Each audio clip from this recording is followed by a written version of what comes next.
Hỏi đáp y học, huyết áp mục tiêu điều trị tăng huyết áp.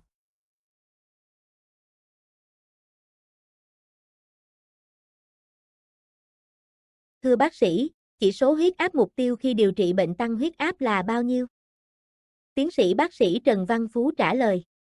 Hiệp hội Tim mạch Hoa Kỳ năm 2017 định nghĩa, tăng huyết áp khi chỉ số huyết áp từ 130/80 mm thủy ngân trở lên, đồng thời cung cấp phương pháp tiếp cận có cấu trúc để chẩn đoán và quản lý huyết áp dựa trên các con số huyết áp và các yếu tố nguy cơ mắc bệnh tim mạch.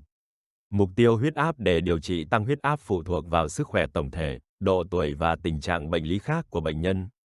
Các mục tiêu này dựa trên hướng dẫn từ các tổ chức y tế lớn, chẳng hạn như Hiệp hội Tim mạch Hoa Kỳ, Hiệp hội Tim mạch châu Âu hoặc các hướng dẫn của mỗi quốc gia. Hướng dẫn chung về mục tiêu huyết áp và có thể không áp dụng cho tất cả mọi người.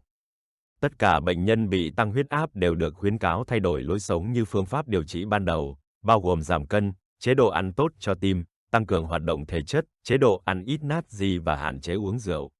Mục tiêu cụ thể cần dựa trên hoàn cảnh của từng bệnh nhân, dựa trên xem xét sức khỏe tổng thể, các yếu tố nguy cơ và phản ứng với phương pháp điều trị. Mục tiêu chính của thuốc hạ huyết áp là hạ huyết áp xuống mức an toàn, chỉ số huyết áp thay đổi tùy thuộc vào các yếu tố sức khỏe cá nhân. Thông thường, chỉ số huyết áp mục tiêu khi điều trị là 130/80 mm thủy ngân hoặc thấp hơn đối với hầu hết người lớn bị tăng huyết áp. Đây là mục tiêu được khuyến nghị phổ biến nhất cho người lớn bị tăng huyết áp, đặc biệt nếu có thêm các yếu tố nguy cơ như bệnh tim mạch, tiểu đường hoặc bệnh thận mãn tính. Tăng huyết áp ở người lớn từ 65 tuổi trở lên. Huyết áp mục tiêu dưới 130/80 mm thủy ngân. Nhiều hướng dẫn, bao gồm cả Hiệp hội Tim mạch Hoa Kỳ khuyến nghị nếu có thể đạt được một cách an toàn mà không gây ra tác dụng phụ đáng kể như chóng mặt hoặc hạ huyết áp tư thế. Trường hợp khác, ở người từ 65 tuổi trở lên có tăng huyết áp thì huyết áp mục tiêu dưới 140/90 mm thủy ngân như hướng dẫn của Hiệp hội Tim mạch châu Âu. Đề xuất mục tiêu này đối với người lớn tuổi yếu hoặc có nguy cơ gặp tác dụng phụ cao hơn.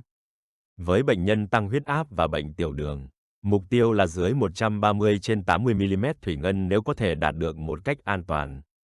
Kiểm soát chặt chẽ huyết áp ở bệnh nhân tiểu đường là rất quan trọng vì họ có nguy cơ mắc bệnh tim mạch, đột quỵ và bệnh thận cao hơn.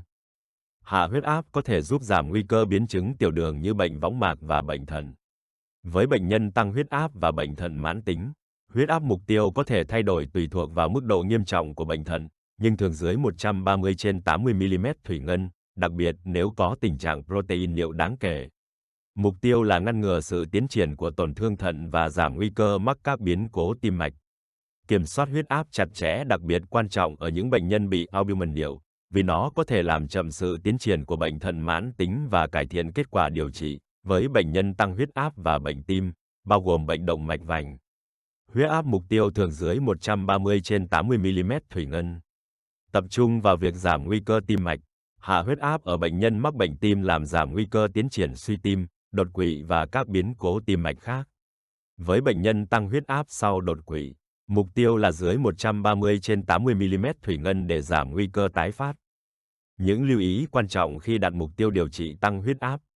Mục tiêu điều trị phải được điều chỉnh phù hợp với các yếu tố nguy cơ, bệnh đi kèm và sở thích của từng bệnh nhân.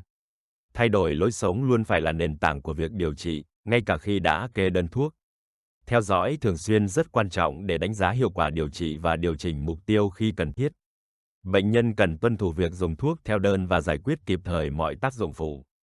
Theo dõi chặt chẽ và điều chỉnh kế hoạch điều trị là điều cần thiết để đạt được và duy trì kiểm soát huyết áp.